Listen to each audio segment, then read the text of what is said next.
Welcome back to the Swearwolves. I'm Bret. I'm David. David. Yes, Bret. We are going to get on a plane on Friday morning. Yep. We are going to fly our happy asses to Dallas, Texas. It's going to be so much fun. And we are going to... We were just talking about Quantum Leap. Do you remember the episode of Quantum Leap where he jumps into Lee Harvey Oswald's body? That happened in Texas. That does sound familiar. Yeah. And you know how it's like he's got to right the wrong? Right. Well, he doesn't save the president, but what they do tell him that he saved Jackie. Because in the real timeline, Jackie Kennedy died. According to Quantum Leap. He fixed mythology, and he fixed that. Well, Scott Bakula, nothing you can't do. But he jumps into Lee Harvey Oswald's body, and he jumps into one of the Secret Service agents' body. That's pretty cool. At the same. When does he get out of the body? Like when he gets shot? I don't fucking know. It's like, oh, Jack Ruby. Hey, buddy. How's it going? Hey, look over there. No. Yeah, that was a weird episode. But anyway, that was Quantum Leap, everybody. We were just talking about that before we started recording. But yes, we will be in Texas. We'll be in Dallas, Texas. That's what made me think of that, because that's where it all happened back in 1963. Crazy stuff. I've never been. I've never been there either, and we probably won't go while we're there. No, because we don't have very cars. Busy. That's true. We'll be busy standing in lines for autographs and stuff. Yeah, so we'll be at Texas Frightmare. If you're there, hit us up. We'd love to ignore you. No, we'd love to see you. We'd love to meet most of you. Mm-hmm. Yeah. And then we'll come home Sunday. Yeah, it'll be nice. It'll be a fun time, but we're not there right now. I'm going to get so air sick. It's going to be awesome. What? Barf all over you. You don't get air sick. No, I've flown with you before. Yeah. All right. That would suck, though, if, like, the first time we ever flew together, you learned I'm a terrible traveler. And every bump, I'm like, oh, is the plane crashing? You're like, I need someone to hold my hand the entire time. Oh, that would suck. How old were you when you took your first flight? Pretty little. I don't know, 6, 7. I was 18. Probably 6. Really?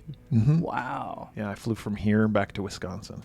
Wow. I've never flown since. I think I flew from here to upstate New York when I was 6. That's a long fucking flight. Yeah, I was probably just awful. Yeah. No, sorry, Mom and Dad. I didn't fly until I was 18, and it was so weird to me. Like, I was like, you can, like, people do this. This often? is like a spaceship. Like, you know how much time we're saving? This is ridiculous. I'm like Jim Carrey in Dumb and Dumber. We landed on the moon. Yeah, telling everybody crazy technology about planes. Yeah. This fucking thing flies. Such a Luddite back then. That's weird. Yeah, it was 18. Weird. 18. Wow. Yeah, Were you scared? But you're like, I'm a man. I was by myself. I was flying. Were you gripping like the handles? I think I was a little nervous. Obviously, they give you wings. Time flying. No. Did you go meet the captain and go into the cockpit? On his lap. Yeah. Like, what's this do? Boop, boop, beep, boop. He's like, that's my penis. I'm like, oh, a little flick. No, I remember just flying, and I remember thinking it's not as bad as I thought it was. Yeah. My stepdad told me that it for most of the ride, it's going to feel like you're on a bus if you just don't look out the window. Yeah. And I was like, yeah, that's pretty much accurate. That sounds accurate. But I remember really liking takeoff because you just go really fucking fast. And, and then it starts to creep up. Yeah, and then you're in the air, and you're like, oh. Well. Yeah, so 18 years old. Dude, I was on a flight one time that was really short. I think it was like here to LA, and it was on Southwest. Those are the best. And they're kind of funny, like those flight attendants. Yeah. They're like, hey, this is a really short flight, so don't expect a whole lot. There's going to be, maybe some bumps and stuff, so we might not be able to do food service. So I'll tell you what, when we take off, we'll take off at a steep incline, and we'll just roll the snacks down the aisle. And everybody laughed, and they fucking did it. That's fucking awesome. They go, here come the peanuts. And then everybody started laughing, and they're like, and here come the sodas. Oh, shit. They didn't do that. But they did say it, though, but everybody's like, oh. But that was the joke. But it was pretty cool. Yeah, the flight from here to LA is the best flight. Yeah. Or here to Vegas is also very short. Flight. But we're not here to talk about planes. No. Or trains. No. Or automobiles. No. We're here to talk about movies, David. That's what we do. We talk about movies. Yeah. Both of these movies actually are about travel to a certain extent. Well, they involve travel. Yeah. So I guess every movie involves travel, though, in a way. People usually go somewhere. In most movies, there's an element of moving. But yes. There are some movies that take place in like one location. Right. And this first movie that we're going to talk about is no exception because it does take place in like primarily one location. But I had an idea. I turned the TV on the other day, and you know how your guide will pop up? Mm-hmm. Well, on Dish. No, I still use the TV guide. Remember when you had to go to that channel? Yeah. TV guide channel. And it would scroll. And then you'd be like, oh, fuck. You had to wait. Yeah. I got to come back around. Yeah, you're like, fuck. Just sit there and watch that fucking thing.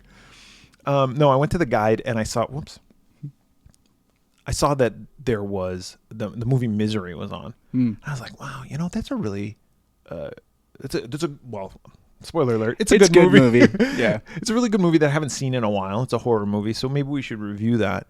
And I was like, what would be cool if the title of the episode was Misery Loves Company? And I was like, what could we pair this with? So I messaged you. I was like, what's a movie about people like being like company of people? Yeah. Like having company over. Three's Company. Three's Company. That, yeah. But a horror movie. And it's all one big terrible misunderstanding. Mr. Furley's the fucking killer. Mr. Furley killed Mr. and Mrs. Roper. Yeah. And he's just said that they like left. Mm-hmm. But he just like kills everybody. Yep. It's awesome. That'd be a fucking movie. There you go. Get on that, Blumhouse. Do it. You did Fantasy Island. Let's resurrect Three's Company. So you suggested the movie The Visit. I did. By M. Night Shyamalan. Shyamalan? Mm-hmm. Shyamalan. Is it pronounced Shyamalan? Yeah. I was trying to be fancy. It's Shyamalan. It's Shyamalan. So that's the movies we're going to review this week. Let's do it. One thing that I did want to mention, though, is that... Hold on, I'm going to need a minute to compose myself. When this episode releases in about a month from this episode, I will be traveling. Yeah. And staying where I travel.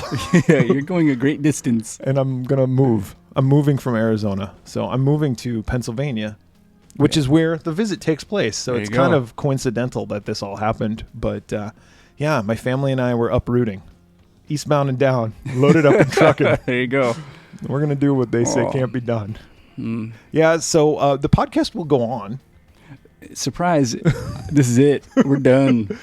Yeah. No, the podcast will live on. It'll just have different hosts. Yeah, we're both out. Bringing in a couple of replacements. No, we're going to do it remotely, but we're going to do it better than we have in the past. Meaning like... Oh, yeah. Like when we've had to do remote episodes. When we were forced to do remote episodes. It's going to sound a lot better. This because we'll each have our own setup in our houses. Yeah. So that's that. So for the audio, it shouldn't feel any different. And if you're watching this on YouTube, there'll be a split. Yeah, it'll just be our own separate cameras on our faces. Deal with it. But we have ideas for doing that, and then every once in a while we'll see each other because I plan on coming back in July for Mad Monster. Yep. Because I already have my tickets, and I'm not. And there's a couple of people I want to meet, and then you have plans potentially to come out. Yeah, it gives me a great excuse to go east. And there's plenty of horror conventions out there. So, but that being said, I have something for you. Oh, Jesus. And I bought this before. I've had this for a while. And I've wanted to give it to you, but I'm like, I'm going to wait. And I was going to wait till the 200th episode. But we're not recording the 200th episode in person. And I was like, you know what? I'm just going to fucking do it this week. So. Oh, Brett. Is it a lock of your hair? I hope so. What is this? So I saw this and I thought of you, and you'll see why. But this is happy 200 episodes thanks, in the future. But also just thanks for being a friend. Oh, is it a picture of B. Arthur? It's a picture of my taint. Oh, sweet. Oh, that's awesome. It is a print of John Carpenter's The Thing, signed by John Carpenter. That's fucking rad. Yeah, so, and it's got a husky on it. Yeah, Victor Moreno. Yeah. He's a local artist. Did he draw that? He did this print, and I that's bought awesome. this from him, actually. Oh, he's a cool guy. And I talked to him at Terror Trader one day. A little while ago. Yeah. And he had this, and I asked him where he got this signed. And it was someplace in San Diego that he met up with John Carpenter, and he said he's met him a few times. But anyway. Sweet, man. I know you have a lot of posters, but I saw this, and I was like, this is Mac. Yeah. And it's autographed. And I don't know how many things you have autographed by John Carpenter. This is now the second. Okay. So, yeah. And this is my first movie-related thing signed by Carpenter. Yeah. It's got a concert poster. Oh, there you go. So, awesome, man. Thank you so much. You're welcome. Aw. So, I'm leaving. See ya. I'm out of here. Thanks, buddy. No problem. All right, enough of that shit. I'm just going to look at it the whole episode. You just stare at that, and I'll talk about Misery from 1990. Yeah, and then I'll be like, yeah, what he said. Hey, you got this. All right, Misery. I know you've been out. Is this what you're looking for?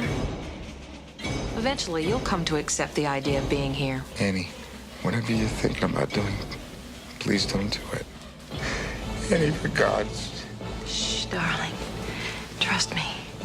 God's sake. It's for the best. God, I love you. Was released in 1990. It came out November 30th, 1990. I thought that's a weird release date. It is, yeah. But maybe it's because back in the day, I don't know if this holds true anymore, but they used to release like Oscar contender movies. That's true. Towards the end of the year. Yeah. And I remember like some movies coming out on December 31st just to be in consideration. Yep. Speaking of the Oscars, I'm not going to talk about that. I was like, no, let's not. No, I'm not going to talk about that. But even before that all happened this year, the Oscars are over. Like, nobody gives a shit about the Oscars anymore. It's just boring. It's boring. It's self-congratulatory. Yeah. It's stupid. And to me, it's like, you know what the best movie of the year was? Whichever movie you liked the most. Yeah. Like, I don't even know what won best film this year. The dog one? No, maybe. I don't even remember. I don't know. It wasn't that one. Oh, it was, I don't remember. Was it Coda? Sure. Okay, Let's say it is. Okay. Maybe that was I haven't seen it. Yeah, I haven't seen it either. Heard it was good. Yeah. And there's some movies that I'm like, oh God, I really want to watch that movie that are Oscar nominated. And there's some movies that I'm like, if I watch that movie, that'll be fine later on in life. But there's a lot of movies that I saw this year that I'm like, that was a really good fucking movie. And that wasn't nominated for anything. Yeah, I only saw a couple of the ones that were nominated this year. Last year, I saw every single movie that was up Nominated. for Best Picture. Yeah. And the one that won was Nomadland, which is, of the group, probably my least favorite. Don't they nominate like 10? And it was still good. Yeah. That's Whatever. It's too many. Misery came out November 30th, 1990. What was the number one movie? Dude, I got this one. It's in the bag. Okay. It has to be. Okay. Home Alone, like every fucking movie that we do from 1990 to early 91. That is correct. Yes. That is correct. Home Alone.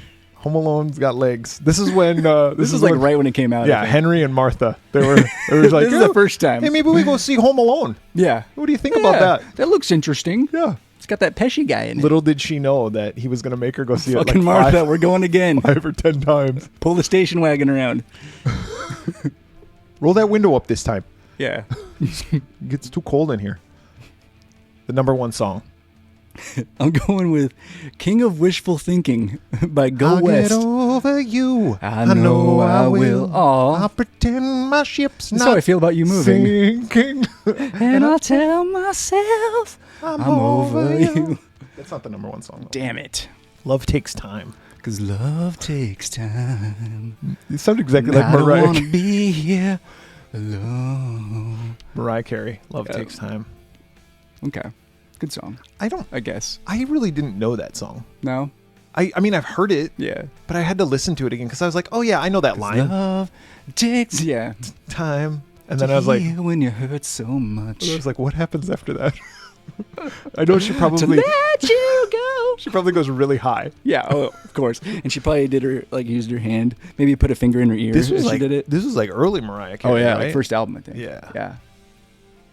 This movie was written by William Goldman, based on Misery by Stephen King. Directed by Rob Reiner. Rob Reiner directed Stand By Me, which was another adaptation. Yep. Before Frank Darabont came around. Yeah. Well, who directed Shawshank? That's Frank Darabont. Did he direct it? I believe so. Or did he just write it? Well, whatever. Yeah. I Before don't know. Shawshank, Misery and Stand By Me were the most faithful adaptations, I believe, to Stephen Well King. done, Rob Reiner. Yeah, Rob Reiner did awesome with those movies. Music by Mark Shaman. Shaman. Shaman. He did the music to the Addams Family movies. Yeah. Did he write the MC Hammer song? Yeah, he did. The Adam's Groove. They do what they want to do, say what they want to say, live how they want to live, play how they want to play, dance how they want to dance, kick and then slap a friend. Adam's Family. Now, I was cooking some chicken. Can Hammer come out? Yeah, he's like, he in the line. I said this before. Yeah, we talked about this in another episode. I think he's cooking some chicken and he has to go borrow some pepper.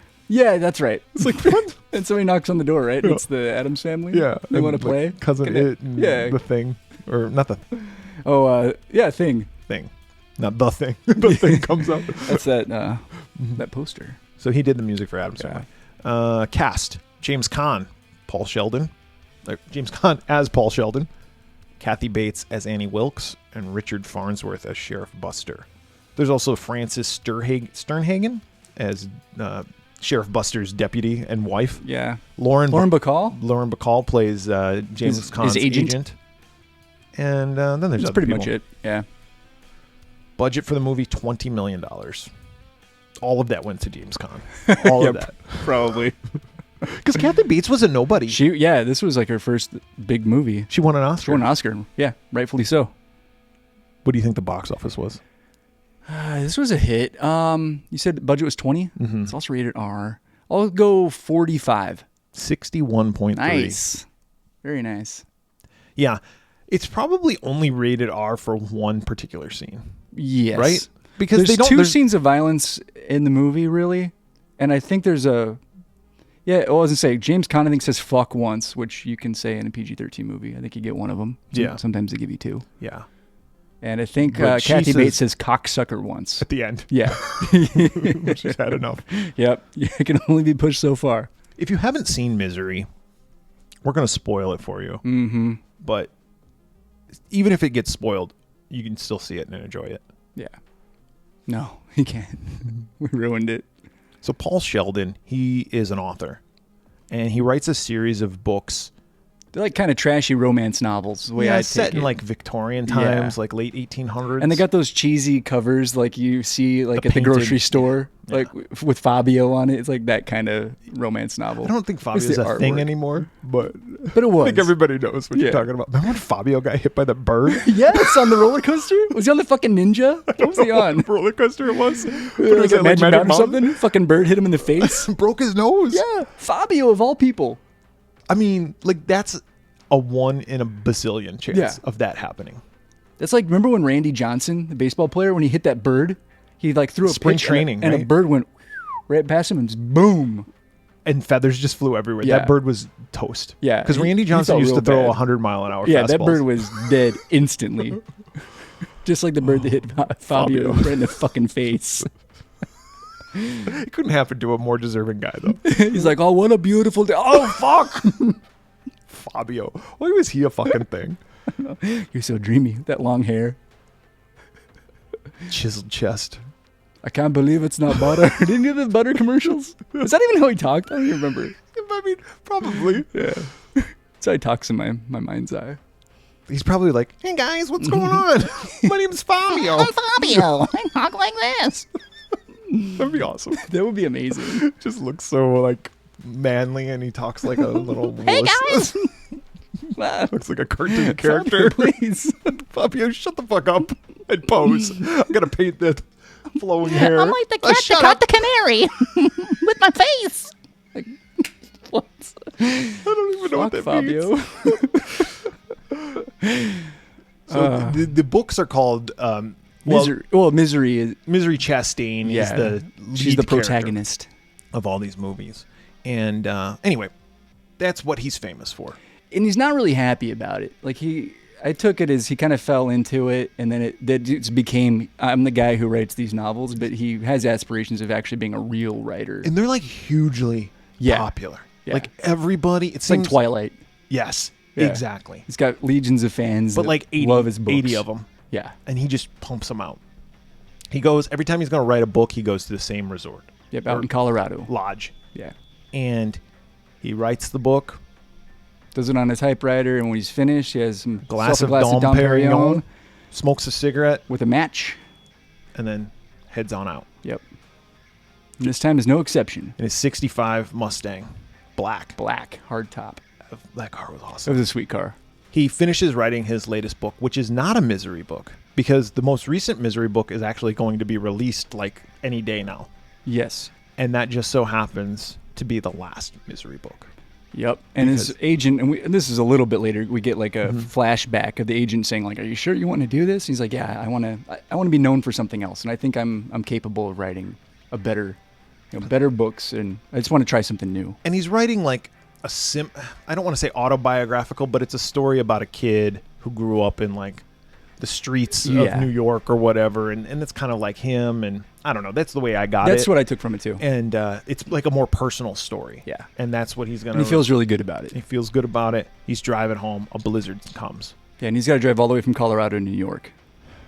Well, He doesn't get far. no, he doesn't. He gets in an accident, and his car flips, and he's fucked. Yeah, he's all fucked up.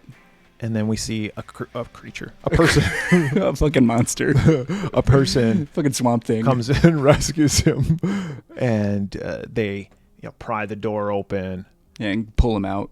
pull him out, and drag him to safety Yeah. on their back. Let's talk about this blizzard, by the way.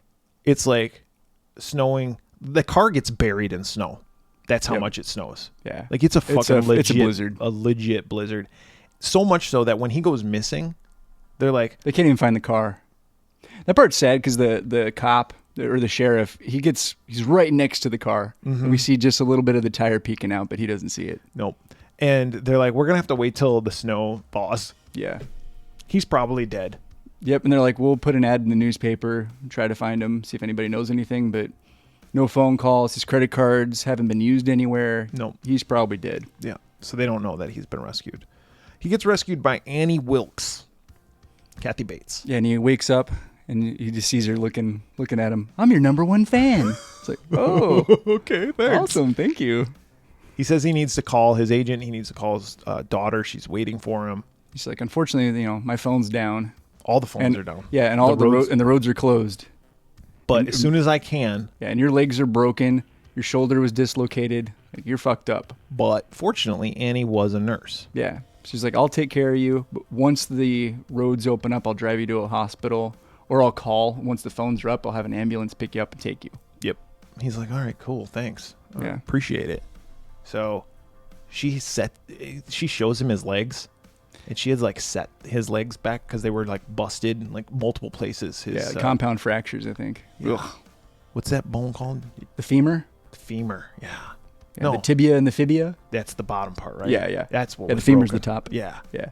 His tibia and his fibia were broken. Oof. Both legs, I think. And and they're like all bruised, and it's gnarly He's fucked looking. up. Yeah. It's pretty gruesome. But she has drugs that she gives him to alleviate the pain. Mm-hmm. So he's bedridden. She's taking care of him. And the new book comes out, the new misery book. And she's like, I'm so excited to read this, da-da-da-da-da. And because she goes into town and she gets a copy. Yeah. And he's like, I thought the roads were closed. It's like, well, just the one road was open. But the phones are still down. Yeah. And she's like, And and we I are- talked to the hospital. I talked to the doctor at the hospital, and he said, you're actually better off here until you can get better. Yep. We also know that she's lying because the agent, Lauren Bacall, calls the police station there and talks to the sheriff. Yeah. That's how they find out he's She's missing. cuckoo. Yeah. She's batshit crazy. Let's fucking like nuts. not Yeah, cover she's it nuts. up. She says stuff like, cuckoo bird. You're a cuckoo bird. bird. Or whatever she You're a calls dirty bird. Yeah, shit like that. She doesn't curse. No. Where's the cockadoodle do? Whatever. Yeah. She's kind of she Very, is very she's folksy, but yeah, Crazy. batshit insane. Yeah. She gets the book and she starts reading it, and she's like telling Paul that this is the best book ever, and da da da da da. She gets to the end though. Mm-hmm. And she comes up to him. She goes, "You dirty bird." She's pissed because he killed off. Misery. he And killed- she even has a pig named Misery. Yeah, Like she is a super fan. he killed her off.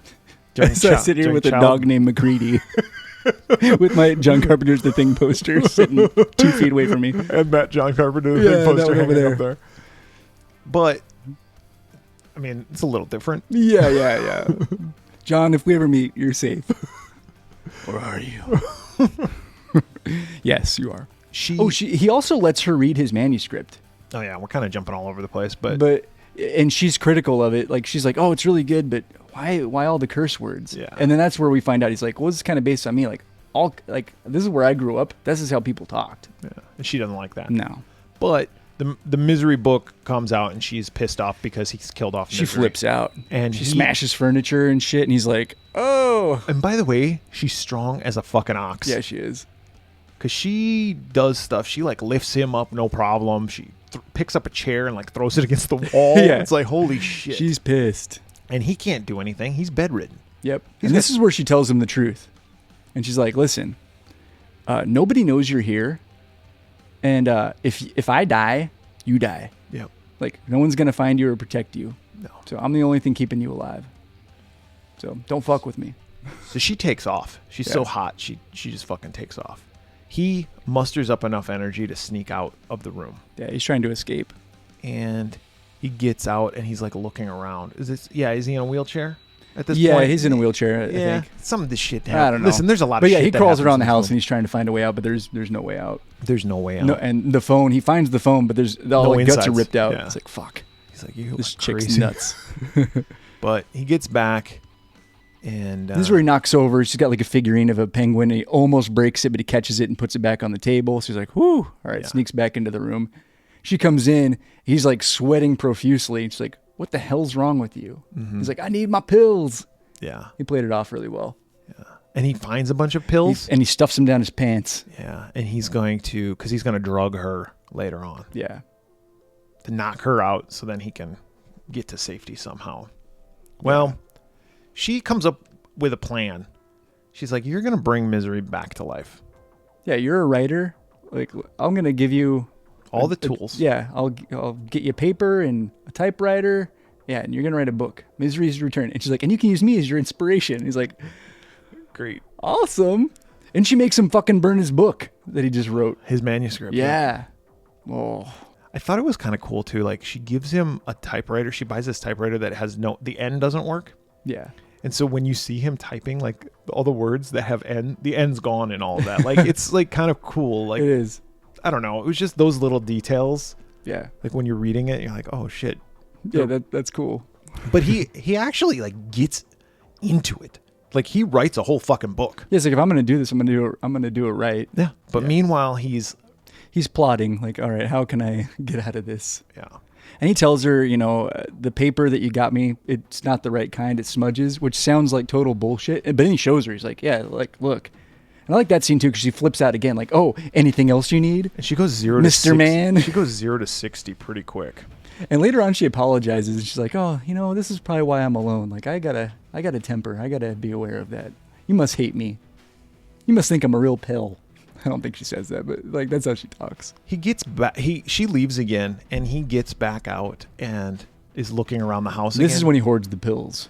Oh yeah, I'm sorry. Yeah, and then he grabs a knife because he's gonna like stab her and all that kind of shit. He hides the knife in his sling, like he's even practicing like moving out. But he finds a scrapbook that she keeps. Yeah, and in the scrapbook are old clippings of her when she was a nurse and she was arrested for murdering like infant side. Yeah, it's basically gross because she worked in the maternity ward. Yeah, she killed a bunch of kids. Ugh. So she got arrested and did some time. But he goes back into his room and he ultimately lays down and goes to sleep. He gets woken up in the middle of the night to her standing over him, and she injects him with something to knock him out. Yeah, and he's like, ugh. And he wakes up and he's all dopey. He wakes up again. He's like, what's going on? And he's looking for that knife. Yeah. And she's like, oh, looking for this? Yep. And then he looks for the pills. Pills are all gone. She's like, I knew you got out when I saw the penguin was facing the wrong way. Yeah. He's like, oh, fuck. So she tells him the story about how he hasn't finished the book. She needs him to finish the book because that's what he's here for. Yep. And you're getting better and stronger. And she tells him a story of how, like, when these basically like slave owners had people working for them in the mines, they would, if they tried to escape, they would have to keep them, but they wanted them to work. They wanted them to be able to work, but not able to run away. Yep. So they hobbled them. Yeah, and he's kind of like, what's that? And like as she's telling the story, she's getting different things, and she gets like a 2x4 or like something. A 4x4. Yeah, that she sticks it between his legs, his ankles. He's like, what the hell are you doing? And then she grabs a sledgehammer. Oh, and he's like, no, Annie, please, don't do this. And she fucking sledgehammers his Whack. fucking foot. And we see it, and the fucking foot just busts sideways, and he's screaming in agony. And she's like, one down, one to go. Yep. Oh. She does the other one, and then he passes out from the God. pain. Oh, it's awful. When you see that scene, even to this day, do you just cringe? Yes. Yeah. I remember the first time seeing this movie, that part, I was like, Yeah, it's like, oh my god. This is the scene I was talking about that was probably rated R for. oh, definitely. And it's not even that they show a lot of it. They show it's one You just see that break. boink, Oh. rubber leg. Yeah, it goes that way. Oh. But the acting was marvelous on this by James Caan, because I was just like, how do you act in pain that much? And I guess to a certain extent, yes, it would hurt, but the pain would be so intense that you probably wouldn't feel it. Yeah. You know, does that make sense? Oh, yeah. Yeah, you just go, you're like in shock. Yeah. And then you'd pass out. Yep. You'd feel it when you woke up. Oh, yeah. And he had been training before she hobbles him. Like anytime she would go out, he'd be lifting the typewriter, like weights almost. Yeah. And yeah, kind of like practicing, like, how do I get out of here, getting stronger. And So she tells him she has a gun. She thinks about using it sometimes. A bunch of creepy shit. And he's like, all right, keep that in my back pocket. yeah. So he ends up finishing the book, Yeah. and he says to her, there's a couple of things I need. Oh, and also, meanwhile, while all this is going on, the sheriff has been doing research, and he actually picked up a bunch of Paul's books and was going through them and writing down quotes and stuff. And I think this is around where he also puts together, like, Annie might know something. Well, yeah, because Annie quotes a Paul Sheldon book when she got was acquitted arrested, or something like that, Yeah. or when she was going to court or whatever. and he remembers that. Yeah, it was in the caption in the newspaper, and he's like, wait a second, that's from his book. That's odd. So the sheriff's on her tail, and the sheriff's gonna visit the house. Yeah, and he even goes to the store and finds out that she's been buying paper, and he's like, this is very strange. Yeah. So he goes out to the house, and Annie sees him coming. She's like, oh, fuck. So she takes Paul, wheels him down to the basement, and drugs him. Yep. Leaves him down there. You stay here. Sheriff comes in, and she explains to him, like, She invites him in. yep, hey, I've got nothing to hide here. Like, she's like, have you ever heard of Paul Sheldon?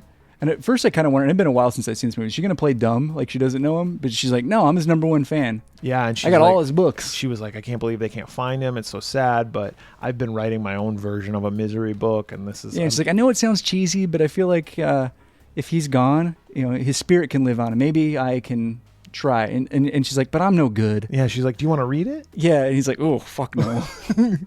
So It's like, I read the actual Paul Sheldon books. No, thank you. he ultimately is like, all right, I'm going to take off. Yeah. He's like, and he snoops around. He goes all to different rooms and stuff, and yeah, he doesn't see anything really out of the ordinary. So as he's leaving, that James Caan wakes up in the basement, and there's a grill down there. Yeah, like a Weber hibachi grill. almost. Yeah, and he like grabs it and he knocks it over like right when the front door shuts. So Richard Farnsworth hears it. Yeah, here's like a clanging kind of sound. He's like, what the hell was that? So he opens the door and he's like, Annie, are you okay? And Annie's not there. Yeah, and he's like, what the fuck? So he's like walking through the house. He's like, Annie, are you okay? And then he hears James Caan from the basement. He's like, I'm down here. Help me. And he's like, oh, fuck. So Farnsworth opens up the basement door and he's like, holy shit. And he sees him down there, and he's like, oh, fuck. And then, Okay. Bam, bam. Yeah, shotgun blast. We just see his fucking chest burst. Yeah, and he falls Oh. down. And then James Caan's like, fuck. Yeah. So Annie comes down, and this is where Annie tells him, like, this is the murder-suicide pact. Like, she shares Basically, with at this point, now the sheriff's missing, so I'm Yeah. screwed. Yep. And she's like, I got two bullets left. Yeah, I'm going to kill One for you and one for me. Yeah, and he's like, well, hold on. He's like, we got to finish the Yeah, book let's finish first. the book. And she's like, all right, that sounds like a plan. Because And he's like, I'll be finished with the book tonight. as crazy as she is, she still Wants that book. Wants that book. Yeah, she does. So she's going to go get him, and she's going to get his wheelchair situated. He grabs the lighter fluid that was next to the grill, and he shoves it down up his ass. Puts it right up his asshole. It's like, she'll never find it up here. Some of the juice squirts in there. He's like, oh, it's like an enema. So He's like, hey, want to see a trick? Whoosh. I always thought that was a myth. He finishes up the book, tells Annie, I need three things. She's like, what do you need? He's like, well, I was my number one fan. He's like, God damn it, Annie. You would know. And she's like, I know what you need. I was just kidding, you old cuckoo bird. You need a cigarette because you quit smoking, but you only have a cigarette every time you finish a book. And you need a match to light the cigarette. And you need a glass of your favorite Dom Perignon. Don Perignon. I like his face when she says it. He's like, yes, Don Perignon. But this time, we'll need 2 glasses. Yep. Oh, Paul. So she goes to grab the glasses and the cigarette and everything, and she comes back with a tray. Well, while she's gone, he takes the manuscript, throws it on the ground, douses it, with the lighter fluid, and grabs the last chapter, and he's got a match. Because she's been reading it, like, so all she hasn't read is the last chapter. That's what happens too. She brings him everything, and he goes, "You need to get another glass," and that's when she leaves. Yep. Because then he has the match, and he's like, "You want?" She walks in, he's like, "Hey, you crazy bitch!" And she's like, "What the fuck are you doing, Paul?" And he's like, "You want to know what happened in this?" He's like, "You want to know who Misery's real father was? It's in this chapter. It's all you right know here. This? It's in this." And he's like, "You fucking bitch!" And you made me burn my book. So fuck you. And he lights the bitch on fire. Yeah. And she's like, oh, no. And he throws it on the... She goes to put out the fire, and he grabs the typewriter. She catches on fire a little bit. I think she's even like, oh, golly, oh. He grabs the typewriter and right off top of her head. Yeah. And they got a pretty good fight scene here. Then they fight. They're fucking wrestling. She's still alive. They fight. He's crawling around. He's trying to get the gun, right? Well, the gun goes off twice, so we know there's no more bullets left in there. One of the shots gets Paul in the shoulder. Yep. And then she somehow trips and falls, and her fucking temple goes right into the typewriter. That's a pretty gruesome looking scene. It is. There's blood just oozing out. And then that's not how she dies, though, because she comes back for one final jump scare. Because she's just laying there, and he's like, "Oh, you fucking dumb bitch!" And he like starts walking away, and then she jumps. Well, he doesn't walk. Yeah, and that's when jumps on him. He grabs a doorstop, and he just beats her fucking face yes. until she's dead. Yeah, it was like a pig statue. Also, it was like very symbolic of misery. Yep. And then it's 18 months later, and he's like walking with a cane down the street. Yeah, he's back in New York now, and he goes out to eat with his agent. Yeah, and his new book is a big hit. Mm-hmm. And he sees Annie wherever he goes. And the agent's like, well, maybe you write a book that tells the story of what happened to you. And he's like, you want me to relive the worst experience of my life? Yeah. And he's like, and I'm still haunted every day. And then I see her everywhere. And then the waitress that comes up is Annie. Yeah. And then all of a sudden, like, he kind of blinks and she changes and it's not her. And she's like, hi, are you Paul Sheldon? He's like, yep, I'm your number one fan. Like, ugh. And that's it. Yeah. So this movie, like I said, it's hard to explain because there's so much that happens, but there's so little that happens. It's just a series of There's a lot of scenes things that are kind of going on at the same time. Yeah, it's just a series of scenes of James Caan in bed and Kathy Bates being crazy. Yeah, and the tension just getting tighter and tighter. Yeah. Kathy Bates, like I said, won an Oscar for this movie. I think the movie, well, whatever. It's 5. Yeah. For me. I don't think I could give it anything less than a 5. It's one of my favorite. It's really good. Stephen King adaptations, especially like horror-wise. I think it's scary because it's actual horror. It's not like fucking Pennywise. It's not, it's something that, it's not supernatural. It's a fucking psychopathic and it feels fan. like something that could happen. Yes. And that's the scariest part. Yeah.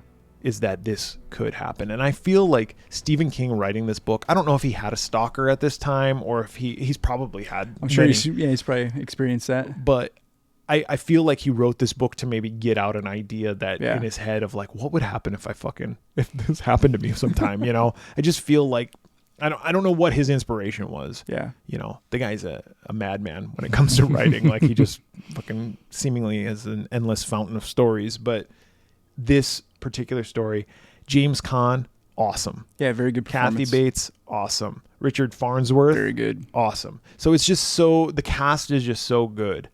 Yeah. And I would also say Rob Reiner's direction is really good. It reminded me a lot of Hitchcock. Like some of the angles, some of the camera work, very Hitchcockian. Yeah. The scenes of him crawling around, like also very Hitchcockian. Very tense. Yes. Very like on the edge of your seat. It's like, all right. Very suspenseful. I watched this with my son And he was like, oh, He's like when he's like trying to get back, he's like, come on. Hurry up, And, hurry up. you know, my son's from a way younger generation, you know, and he's seen this movie 30 years after I did. Yeah. And he's like, still into it. And it still works. It's not dated. No. There's no cell phones, but I mean, maybe someone doesn't take their cell phone. Yeah. Or the bad signal or something. Yeah. They're in the middle of nowhere. You know, no computers, but whatever. You know, he's typing on a typewriter because that's what he likes to do. Yeah. Who cares? And I like how they cover because one thing, like at first, I was like, oh, that's kind of convenient that like she of all people was the one that found him. But she also says later, like, I knew you were in town and I've been kind of following you in hopes that we might be able to meet. Yeah. So when you crashed, I was right behind you. So I like how they kind of cover that. Yeah. So it's not just some sort of bizarre coincidence. It's crazy. Yeah. She's crazy. She's fucking nuts. What do you give it? You know, I was between a 4.5 and a 5 on this one. So my only real criticism of this movie, because I agree with everything you said. I think the direction's fantastic, very well acted, suspenseful. Mark Shaman's music is really good. The only part I don't really like is the scrapbook. It seems a little cliche. A little forced. That it just seems like, like we have to get this all the newspaper clippings. Like I feel like we could have got that information a different way. We probably did in the book. Yeah. I will say, because I don't know. I've never read the book. And I also just got the sense that Annie was more of a character that I don't know if she necessarily would have been proud of all that stuff and kept them as souvenirs. But you got to understand something but about she's fucking nuts. Psychopaths and people that murder people. They always like keep souvenirs. Some sort of keepsake. Yeah. I'm going to go 5 also, though. I think it's a fantastic movie. We got him. Yeah.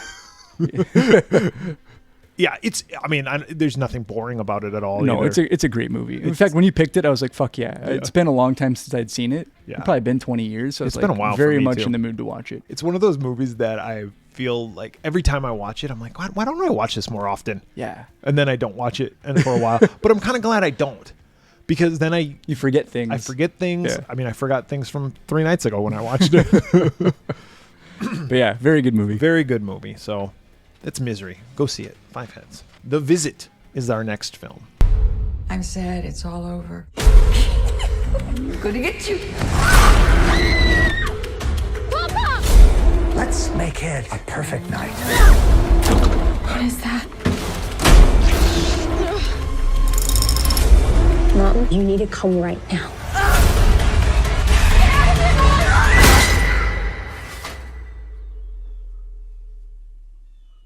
Would you mind getting inside the oven to clean it? Stop! Nana, stop! This is a film you picked, but based on, kind of the whole thing. It Misery works. Loves Company. Had you seen this movie before? I'd seen it one other time. So had I. Yeah. So I kind of knew. I didn't remember it all that well. I mean, I knew You knew what? the main points. Yeah. So The Visit came out in 2015. September 11th, 2015. What was the number 1 movie? This was a hit. I'm going to say it was this movie. It was not this movie. It It was a movie called The Perfect Guy. What? What the hell's that? I don't know. Is it a movie about me? Centers around a single woman who falls in love with a man who harbors an obsession after she breaks up with him. Ooh. Sounds fantastic. Sounds like a movie that I will never watch. I liked it when it was called Fear. But anyway, that was the number 1 movie. Okay. What was the number 1 song? I'm going with Hello by Adele. Oh, yeah, I remember that song. No? You know the reason why I don't like that song? It's not that I don't like Adele, but it's like they played that fucking song. It was everywhere. Dude, when you move to Pennsylvania, that's what I'm going to do. I'm going to call you. Hello. Hello from the other side of the United States. Mississippi. Must have called 100 times. I'm very confused about the time zone difference. I'm sorry. You were asleep. Oh, 3 hours difference is what it's going to be for half the year. Yeah, and then 2 Until it all goes away. and then it's always 3. You know the thing that sucks about that is the traveling back and forth. Yeah, Like coming out here isn't so bad, but going back, You lose it's like, time. You lose like 18 days. I've crunched the numbers. It's like I'll get home and it'll be December. Yes. Sorry. Merry Christmas. I missed it. I was in the air. It's only a 5-hour flight, but I missed Christmas somehow. Well, quantum leaped right into New Year. Number 1 song was actually Cheerleader by OMI. Nope. Isn't that the one that I finally found a cheerleader. It's like, that's not how it goes at all. It sounds great. It goes something like that. It's like a reggae-ish song. Okay. Cheerleader song. Boy, perfect guy, cheerleader song. There we go. Like 2015 was bonkers. You'll know it as soon as you hear the fucking stupid chorus. Oh, it's such a shit song. Fucking trumpet. Look how many views this has gotten. 1 billion. Good lord. No. Right there. It's a nice car. What is that? It's like a Cadillac. Something like that.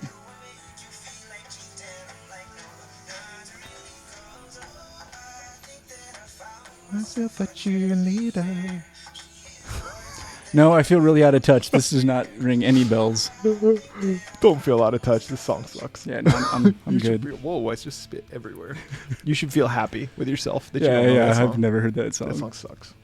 But that was the #1 song. I don't even know why I know it. Probably because I have the single. Because you love it. Yeah, you got it on vinyl. All billion of those views. Yeah, Me. they're all you. Just keep it on a loop in your house. You dance around the house. Like Christina. Fuck again. You know the dance like the girls in the video. You do the little butt gyrations. Oh yeah. Have you been watching? Do you have a camera in my house? Yes. This movie was written and directed by M. Night Shyamalan. M. Night Shyamalan, everybody knows who this guy is. He's with that Sixth Sense, Sixth Unbreakable, Sense, The Village. The Village. I'll just repeat everything you say. Lady in the Water. Yeah. Not really a successful film. Signs and Unbreakable are probably my 2 favorite M. Night Shyamalan movies. I really do like The Village though. Like not a lot of people hated on that movie. Yeah, it's not bad. Unbreakable is my favorite movie of his. That's probably my favorite, but Signs is up good, there. and Sixth Sense is good. Yeah, I gotta watch that again. It's good. I remember I didn't see it. Well, that's a story for another time. That's a story for another time. For an episode about the Sixth Sense. Yeah. Music. There's no music in this movie. Music by nobody. Yep. Music by farts. Just actually, there is some music. There's this kid, Ed Oxen. Oh yeah, the Tyler character. He likes rapping. Yeah, he raps. He freestyle raps. Yep. I guess. So the cast is Olivia DeJonge as Becca, Ed Oxenbould. These 2 kids, Australian. And they were both in Better Watch Out. Better Watch Out. What's that? The Christmas one. The Home Alone type movie. What? We watched for our last Christmas episode. Oh, they were both in that? Yeah. The girl is the lead. And he's the friend? Yeah. The stoner friend. Oh. Yeah. Well, what the fuck? Yeah. That's awesome. Yeah, when I saw him, I was like, oh, it's both of them. That's cool. I'm like, what's Better Watch Out? That's a great movie. It was a fucking awesome movie. Yeah. I didn't realize. Same people. The Visit. But they're both Australian. That's weird. Good on them. Good eye on them. Good day. Olivia DeJonge as Becca, Ed Oxenbould as Tyler, Deanna Dunnigan as Nana. Nana. Peter McRobbie as Pop. I don't. If I'm ever a grandparent, I don't want to be called Pop. anything but Grandpa. Yeah. Fuck. The kids can just call me Brett for all I care. I don't want to be called Pop. I don't want to be called like Gramps. I don't want to be called none of that. No. You want to be called Brett. Either Brett or just Grandpa. Yeah, my grandparent. Well, I only have one grandpa left, but he's Grandpa. Yeah. Yeah. Did you? My dad, because my sister has a kid. My dad is Poppy. Poppy. Hi, Poppy. Oh, Poppy. And it was just because when my niece was a little like a little toddler, she couldn't pronounce Grandpa, so she just called him Poppy, and it just kind of stuck. And that's what happens a lot of times is like kids can't pronounce words, but like to force them to call, like especially in this situation, oh, this is your Nana and this is your Pop. It's like, yeah, don't say that. That's your grandma and grandpa. Yeah, and then they go Gaga Giba, and they go, all right, well that's your name now. Yeah, this is Gaga Giba. You know what's funny though that you say that, because my great grandparents who are long dead, but like I had one great grandma named Nani, And like she had been Nani since like when my parents were kids for probably the same reason they couldn't pronounce grandma or whatever. So she was Nani. And then my other great grandma was Bonky. Fucking Bonky. I have an aunt and an uncle. They're my mom's siblings. They're the oldest two. Mm-hmm. And my aunt is Aunt Sissy. Because when my mom was young, she couldn't say her name and she couldn't say sister, so she just said Sissy. And so everybody just called her Sis. And so she's always been my Aunt Sissy. And my uncle is Uncle Bub. His name is Richard, but everybody in our family calls him Bub. It's weird how the stuff like that happens. Like, yeah. Sorry, I couldn't pronounce your name, so that's shithead and fuckstick. That's all they could say. Welcome to the Swearwolves. I'm shithead. I'm fuckstick. Fuckstick. Yes, shithead. Oh, shithead. Fuckstick. That's the cast. Yeah. There's some other people in this, but not a lot. Budget for this movie was $5 million. It's a found footage film, kind of ish. Kind of, yeah. Of sorts, like a fake documentary. Yeah. $5 million was the budget. What do you think the box office was? I'll go 70 million. $98.5 million. Well done, M. Night. Everybody likes these M. Night Shyamalan movies. Well, they did. Some of them. They did. Some of them were busts. Yeah. Because this movie was kind of his comeback. Was it? Yeah. I think so, because this was after The Lady in the Water. Yeah. But I think before Split. Yeah. And Split and Glass, I feel like... I still haven't seen Glass, but I enjoyed Split. I feel like people liked those movies. Yeah, I liked Split. Sixth Sense, Unbreakable Signs, The Village, then Lady in the Water. Oh, no. The Happening. That was a fucking... I never saw that. Train wreck and a half. Mark Wahlberg? Holy shit. Dude, I heard it was terrible. I watched an illegal bootleg copy of that. Yeah. And I was like, this has to be fake. This isn't the real movie. I heard it's cartoonishly awful. And then The Last Airbender, which people hated also. Yeah. And then After Earth, which was the Will Smith one. Will Smith and Jaden Smith. Yeah. Which I heard that sucked. I heard that sucked too. Really bad too. And then The Visit. And then Split, Glass, Old, which just came out a couple last year. Now he's got a new one coming out. Knock at the Cabin. There's these two kids in Philadelphia, born and raised. West Philadelphia. No, there's these two. Becca and Tyler. Yeah. And it opens up with their mom. Catherine Hahn. You know her from? I know her from Step Brothers, yeah. But I know her from WandaVision. She plays Agatha Harkness. WandaVision is a Marvel show on Disney Plus. Did you watch that? No, but I'm familiar. You don't watch a lot of the Marvel stuff, do you? Not really. And there's just so many of them. I know. I've heard it was good, but she I plays haven't seen it. She plays the mom. And the basics. Okay, we can cut you the chase on this movie because this is very simple plot, just like Misery was a simple plot. Takes place at one location, pretty much too. The mom years ago left her home. Yeah, her parents, they're kind of estranged. There was a big fight. We don't know all the details at this point. She left because she was in love with some older guy. Yeah, he was like her teacher or something like that. And they were like, no, don't go. She's like, I'm going to go. Fuck you. She left. She hasn't talked to them since. Then this older guy impregnates her with two kids. Yeah, and then he bails. Splits. Yep. So she's raised the kids by herself. Largely by herself, yeah. Well, through social media or whatever. I don't know how. She says online she got an email or something like that. She gets in touch with her parents. They reach out to her and they say, hey, we'd like to meet our grandchildren. So she arranges it. And she's like, I'm not going out there. I don't want to talk to them. But, you kids have a right to meet your grandparents. Because she's against it. But the kids are like, we want to meet them. So she's like, all right. Put them on a train. The daughter, who's the 15-year-old one, she's going to record everything and make a documentary for her mom. Yeah.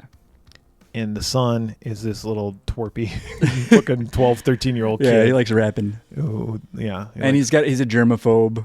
Yeah, he's just kind of an odd kid. But anyway, she puts him on a train, ships him off to rural Pennsylvania. Brettsville, USA. And they get off the train, and they meet their nana and their pop-pop. They're right there. Hey, kids. Nice to meet you. Yep. And they take them back home to the farm, and everything seems okay. Great. She makes good cookies. Mm-hmm. It's all wonderful. Well, some weird shit starts happening. Yeah, right away, like day one, some weird shit happens. What's some of the weird shit that happens? Well, the grandpa, I think at first he's like, hey, just FYI, there's mold in the basement. We don't want you kids to get sick, so stay out of the basement. And bedtime is 9:30, so you're going to bed at 9:30 and don't come out. Yeah, basically. we're old, and we go to bed early. They Skype with their mom, like over video. Mom's going on a cruise with her boyfriend, so she's going to be gone for a bit. Mm-hmm. Grandparents aren't there when they're Skyping, but they're like, yeah, everything's good. Everything seems all right. But after they basically say go to bed, Becca, on that first night, kind of sneaks out of her room. She wants some more of them cookies. Yeah, she just wants some food. Yeah. And as soon as she goes out there, she sees Grandma, like, projectile vomiting, like fucking Exorcist style. Yeah. Just barfing, and she's like... in the hallway. What? And she runs upstairs, and... which I thought was a little weird at first. Like, wouldn't you be like, Grandma, are you okay? Are you okay? Can I help you? Or should I call an ambulance? Well, here's... Okay, well, she does bring we it can up talk the about next our day, problems with this movie. But I thought that was an odd reaction. Yeah. But she does bring it up to Pop the next day. And she's like, hey, what was going on? I saw Grandma throwing up. And he's like, yeah, she's got a bit of a stomach bug or something sickness. like that. Yeah, it's like, I knocked her up. My boys can swim. Who knew? Thought I was shooting blanks. You kids know about sex? He's like, yes. We know about sex, Grandpa. Good. He's like, well, because we're gonna have lots of it, then, Grandma. You might hear it. You're gonna watch. You got that camera ready? It's like, oh, this documentary's going up on YouPorn. Yep. Oh fuck. But they ask, and Grandpa's like, yeah, she, ate some bag clams or something. I don't know. She got sick. She swallowed when she should have spit. Yeah. Gag reflex. The kids then are like, okay, whatever. That's, it happens. People get sick. Then they're playing hide and go seek. And I guess their mom told them stories about playing hide and go seek in the crawl space underneath the house, which, by the way, I would never do. That seems like there'd be lots of spiders, lots and of bugs and creepy, maybe snakes, whatever. I don't know, corpses. But they're playing under there, and then all of a sudden, Grandma is there chasing them, like crawling, like on crab her walking, like fucking all fours. And she's like, I'm gonna get you, I'm gonna get you. It was very like The Ring, like their hair's kind of in her face, like. And they're like, what the fuck? And they run out of there, and then all of a sudden, and Grandma crawls out, and she's like, I scared you. And we see like her butt cheek hanging out. Maybe think of your grandma. Wow, say your grandma's butthole. Oh, I saw her vagina. Let's get the story straight, David. I saw her vagina. Her vagina, not a butthole. Don't be ridiculous. Oh, fuck. Thanks for reminding me of that one. I'd almost forgotten. And then a doctor from the hospital, because the grandparents volunteer at a hospital. Mm-hmm. He comes to visit, but the grandparents are out for a walk, so he talks to the kids. And he's like, they were supposed to come in and volunteer, but they didn't show up the other day. I just want to make sure they're okay. She's like, oh, yeah, they're fine. Just went for a walk. He's like, okay. And he takes off. Tyler sees Pop going to the shed. Yeah. And he's like, hey, Pop, how's it going? And he ignores him. Fucking ignores him. And then he's like, Pop. And he looks at him, and then he just turns around and walks the other way. Yeah, so Tyler's like, hell? I'm going to sneak into this shed. And he goes and sneaks in there after Pop gets done doing whatever he's doing. And he's like, what the fuck is this? And it's like, so gross. It looks like a grocery bag, but he goes over closer, and it's a fucking soiled. It's like a pile of them. Yes, a pile of soiled adult diapers. Yeah, with shit in them. Yes. And he picks up and he's like, oh, shit. Soiled. He even says like, shit. Yeah. He stops cursing. These were number ones. These were number twos. Yeah. He stops cursing, by the way. Oh, yeah. I think he might say shit here, but yeah, he does tell his sister at one point. I'm going to stop cursing, and I'm going to use only pop singers' names. Yeah. So he says stuff like Shania Twain. Yeah. Which was kind of funny. It was funny. They go into town because they want to see where their mom went to school. Oh, and before this, Grandma does tell, kind of similar to how Grandpa was like, your grandma got sick last night. They tell Grandma about the diapers, and she's like, yeah, your grandpa's incontinent. And it doesn't help that I use a big giant dildo on his ass and stretch that bad boy out. It just falls out. Oh, she's like, right under my face. She's like, oh, and like, you got that camera ready? She's like, no, please, Grandma, stop. But yeah, she's like, he's really embarrassed. He's ashamed of it, so he hides the diapers out in the shed. Yeah, and he gets rid of them. I'm like, I guess that makes sense. He burns them. Later, like, fucking burning shit. Gross. But anyway, then they go into town. They go to see the high school that that their mom went to because they're gonna record shit. Yeah. And Pop sees some guy across the street just walking, and he's like, "That guy's been staring at us." And you're like, no, He he's goes not. over there and like kicks the guy's ass. Yeah, he tackles him. He's like, "Stop following me!" And they're like, "Pop." And they're like, "That's just a random dude." He's like, "Oh, I'm sorry. I get confused sometimes. You guys must think I'm crazy." Yeah. And they're like, "Nah, we love you, Pop. It's okay." Then another person shows up at the house. Oh, wait, real quick. That night. So Yeah. that night they go to bed and they hear like a weird scratching noise, like outside their bedroom door. I'm like, "Oh, we're supposed to stay inside. Well, let's just see what it is." And they open the door, and Grandma's out there naked, Yeah. scratching on the walls like with her fingernails. And they're like, "Oh shit!" They just slam the door. They're like, "What the fuck was that?" And the kid's like, "I'm blind." Yeah, he's like, "Oh." I'm like, I feel your pain, It was kid. Brett's grandma again. Feel your fucking pain. Oh. A woman shows up the next day, and she's got some blueberry cobbler, and she's like, "I just want to thank your Nana and Pop for guiding me through my drug addiction or whatever at the hospital." I don't know what she fucking. I think it was a something drug like addict. that. And they're like, "Wow, that's great. They're not here right now. They're always gone." Mm-hmm. They go for lots of walks. And so she's like, "All right, well, here's this fucking blueberry cobbler or whatever. Tasty. I'll come by some other time." Yeah, like, okay, cool. Fuck off. The kids like check the internet. Yeah, and the internet's still working, but the grandma's like, "Hey, I'm really sorry. I accidentally spilled some cake batter on the camera." I tried to clean it up. Yeah. But I couldn't clean it up. The camera on your phone. Yeah, so they have one more Skype on your laptop. And they have a conversation with their mom, but now the camera's not working. Yeah, so the mom can't see. Mom can just hear them talking. She's like, "Oh, this is awkward, but whatever." Around this time too, we also learned that grandma's got what did the grandpa call Sundowning. it? Sundowning, which basically at night her dementia kicks in, and that's when she's weird. And that's when he's like, "It's best if at 9:30 if you guys just stay in your room." And Becca looks it up, and it's an actual thing. Yeah, she Googles it or whatever. And she's like, okay. And she just chalks it up to them being old. And so does the mom, like, even when they're explaining this. Yeah, they like, tell her, like, grandmas and grandpa aren't well. And she's like, "Well, they're old as shit, so." Yeah, literally. They're old as shit. That shit in the shed? It's old. It's petrified. Tyler still thinks that they're creepy. Yeah. So he's not having any of it.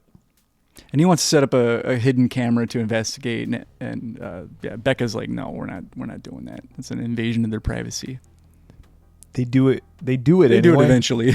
And Nana discovers the camera, and she grabs it. It's like, ah! And she takes a knife, and she tries to get into the kid's room. Yeah, with a butcher knife, and they're like, well, they don't know at the time. They're sleeping. And she puts the camera back, and then the kids watch it the next day, and they're like, "What fuck. the fuck?"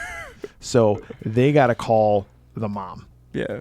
And they're like, we gotta make a phone call. Well, the woman comes back. The cobbler lady comes back, and they see the grandparents out arguing the window with her. Yeah. And they're like, "I don't know what's going on there." And then the woman like just disappears. Yeah. Like, but she never leaves. She's just not around anymore. So it's like, okay, what the fuck's going on?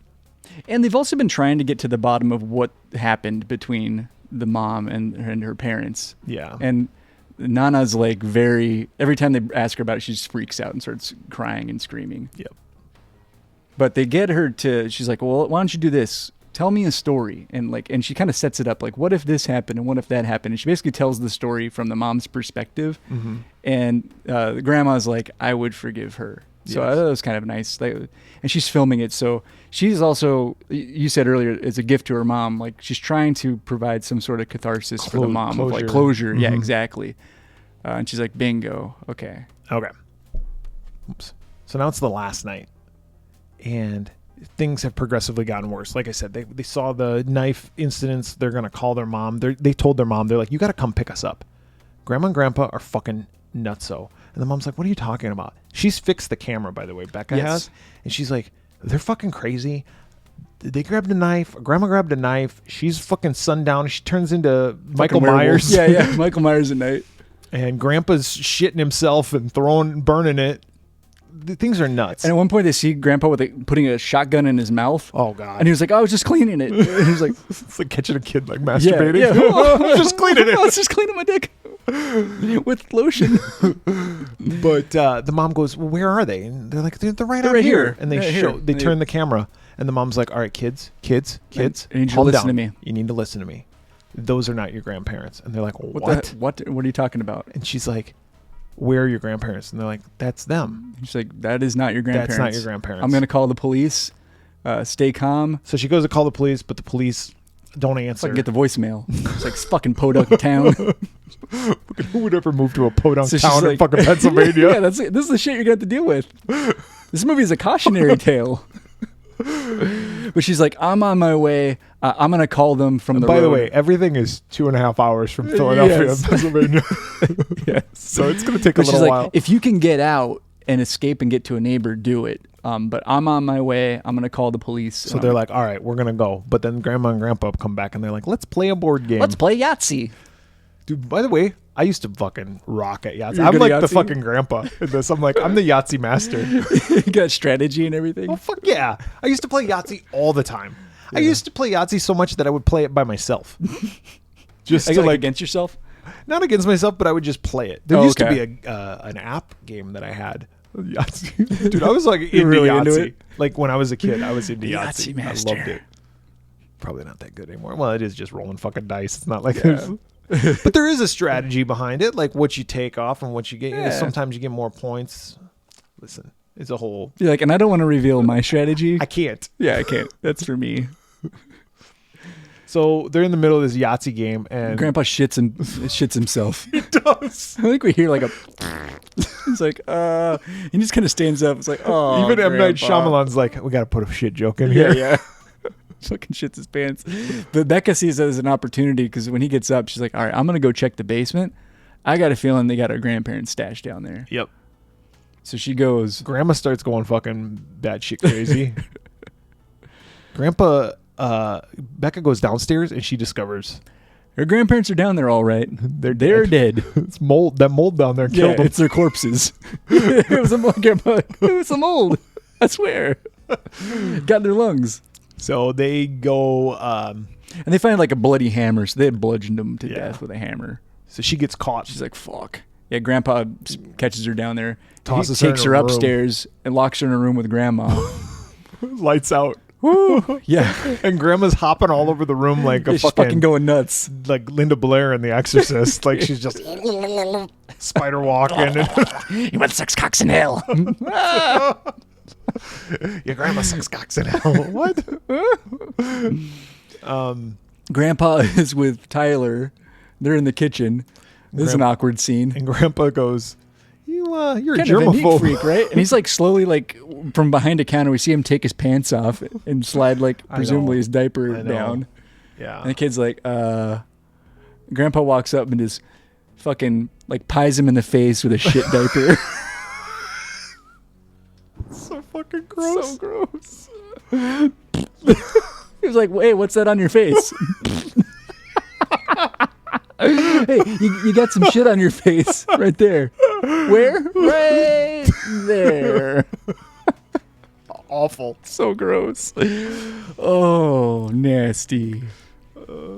And we just see like the back. We don't see his face at this point. But he's got shit all over. We know there's shit all over. Little chunks of corn. Oh. Chunks of walnuts from the cookies. From the cookies. Tastes like burnt walnut. Becca is upstairs fighting Grandma, and she grabs a shard of glass and from a broken mirror stabs the shit out of Grandma. Yeah, kills her. Then she goes downstairs and she attacks Pop, and she's like, "Run, Tyler, run!" And we see the shit on Tyler's face now. It's like, oh. Well, going backwards a little bit, Tyler had told a story earlier on about when his dad was around. Mm-hmm. And he was talking the football about game. At a football game and how he just froze. And he was the free safety. And yeah. And he missed the tackle. This guy's about this big. He's not a safety. Come on now. He's a water boy. He didn't do anything. He missed the tackle, yeah. Missed the tackle. He didn't even start doing anything. Yeah. He just stood there frozen. And that's kind of like what he is when he gets the shit diaper. He's just standing there frozen. And when Becca comes down, she's like, "Run, Tyler, run." He doesn't run. But he unfreezes towards Grandpa, and he starts talking him in football terms, and he's like, "Go get him!" And he just goes fucking nuts. Yeah, tackles him. Takes the refrigerator door. It starts smashing his head in. Yeah. Grandpa's dead. Real quick before we finish up, I did want to talk about a couple of scenes. there was the scene where the grandma makes Becca go in and clean the oven. Clean the oven, yes. Twice. Yes. And she like locks her in. It's very the second Hansel time. and Gretel. Yeah. Yeah. I mean, when you're watching this, you're like, she's going to fucking lock her in the oven. Yeah. But she doesn't. And I like that she doesn't. No, I like to. Yeah, it's just a very tense scene. And then You're the just like, second time she does it, you're like, this time she's and going she to shuts the door, and you're like, oh shit! But then she lets her out.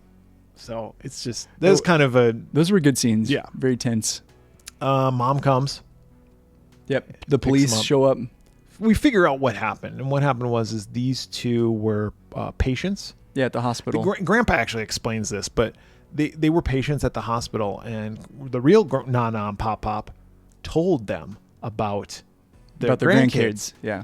Well, I guess the woman, not the fake Nana, yeah, the had real killed her own kids by drowning them years ago, and the guy was like, they should have known better than to tell her that story because it like tripped a trigger in her brain, and so that's why they escaped. And she wanted to see the kids. Yep, and killed them. Yeah, and so they took their place. Weirdos. Yeah, fucking crazy. Anyway, mom picks them up. All's good in the hood, and then as the end credits roll, well, grandma or the mom finally explains what happened. And it's kind of sweet because she also says, like, I think the message is because now she knows her actual parents are dead, and she's like, I know you tried to do this to like bring closure. I could have had that closure anytime I wanted. All I had to do was pick up a phone or go there, and I made the decision not to do it. And she basically tells her, like, don't hold on to your anger. Basically telling her, like, don't hold this against your dad for the rest of your life. The dad abandoning the family. Yeah, you can make amends if you want. Or do. Yeah, it's your choice. Who gives a fuck? Yeah, do or don't. Yeah. Someday. Yeah. Some guy who shits himself might kill your father. There you go. And then fucking T Diamond, Tyler, he gives us a little rap at the end. Yeah, kind of summarizing the movie. Yeah. He says something like the shit doesn't taste like chicken. Yeah. Yeah. And he ends the rap with the Shania Twain, bitches. Stupid. All right, what'd you think? I like this movie. It's fun. It's tense. There are holes to the point, like what we were saying earlier about, like, when the grandma was throwing up, why didn't she do things? There's a lot of little things like that where I think there's some logic gaps. Yeah. But if you overlook that, the movie is fun. I think the performances are good. The kids are enjoyable. I think it's well acted. Tyler, yeah, he's a kooky character, but he's funny. He's kind of the comic relief. I think the mom is kind of a sad character, and she's trying to put on the happy face for the kids. She wants to be the cool mom, but I think there's like darkness and regret inside of her. Like I think that performance is good. Overall, I enjoyed this movie. It had been a while since I'd seen it, and it'll probably be a while before I see it again. I gave it a 3 though. I think it's worth watching. Yeah, I was toying between 2.5 and 3, and I think I'm gonna go 2.5. And the reason why is I agree with everything you said, but there's certain things that I just can't get over. Yeah. And I feel like that's the way it is with a lot of M. Night Shyamalan movies, is there's certain things that when you think about, you're like, well, if everything happened like it would really happen, none of this would have happened. I'll give you, for instance, I don't know if we'll ever review this movie, but Signs. The aliens in Signs are allergic to water. Yeah, why would they come to Earth? Why would they come to a planet that's 70% water? Yeah. The village, like, I mean, an airplane never flew overhead. Yes, exactly. Right. It's like, oh, it just so happens that this guy, William Hurt, had so much money that he could make it so no airplane and no sounds from the outside world ever comes into this area. Come on. Well, that's one thing about Shyamalan movies. Like, it's become a point that he has a twist in every movie. So the whole movie, you're like, all right, what's the twist? So you're always trying to think a couple steps ahead. Yeah. Which kind of, in a way, ruins the fun a little bit. It does ruin it. And everybody wants there to be a twist. Yeah. And there doesn't have to always be like, oh, what the twist? You know?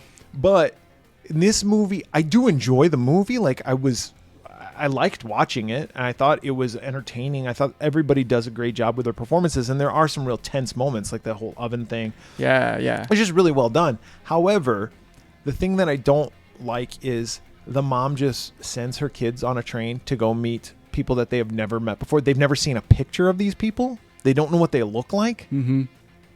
Yeah, you'd think that she would at least be there for the handoff. Maybe don't even speak, but just be like, maybe just all right. wait on the train and like stand back a little bit and be like, okay, yeah, you're and when off. they get there, like, especially right, because that's them. Especially because she was so paranoid to be like, oh, I can't believe I'm letting my babies go and da da da da. It's like, yeah. I mean, at least be there for the handoff, or go. Here's who you're looking for. Yes, and I want you to call me immediately. And grandma and mom, like, I know that you're going to meet up with them. Just let me know that you got them okay. You know what I'm saying? Yeah. At no point in these kids' entire lives they never saw a photo of their grandparents. Exactly. Yeah. Exactly. They're just going there and they're like, oh, we're just looking for 2 old people who are waiting for us. Yeah. Like, that one smells like he shit his pants. It's probably our grandpa. It's just a little far-fetched. Right. So with that in mind, I got to go with 2.5. Yeah, that makes sense. So 2.75. Yeah. I mean, it's a good enough movie to see. Yeah, it's definitely worth checking out. And to your point, I saw this movie when it was in the theater, and I saw it 7 years later now, and I probably won't watch it again. There you go. For a long time. Yeah. Pull a Misery. Let it be 20 years or so. And I'll go, what happened in that movie? My wife remembered the shit scene with the kid. And she goes, oh, I know what's going to happen here. And I'm like, what happens? I forgot about that part. So did I. So gross. And I was like, what happens? And she goes, just wait. What if you mix the 2 movies up? You're watching Misery. You're like, all right, at what point does she smear feces on James Caan's face? I'm really looking forward to that scene. It's my favorite scene. It's the Oscar-winning scene. Let's be honest. Deleted. You put on The Visit. At what point does the grandma break that girl's legs with the sledgehammer? It's coming. So that was Misery and The Visit. Misery Loves Company. That's how this thing started. It's a thing of beauty. So if you have any opinions on these movies or anything else that you would like us to hear, you should contact us. How can they contact us, David? Yeah, on Twitter, Facebook, the Slasher app, TikTok, YouTube. Just search the Swearwolves on those platforms. On Instagram, search for us under the Swearwolves Podcast. You can go to our website, theswearwolves.com. You can email us at swearwolvespodcast@gmail.com. Or you can leave us a voicemail at 623-282-1851. So for the Swearwolves this week, I'm Brett. I'm David. I just pooped my pants. And I'm going to fucking rub it all over my face.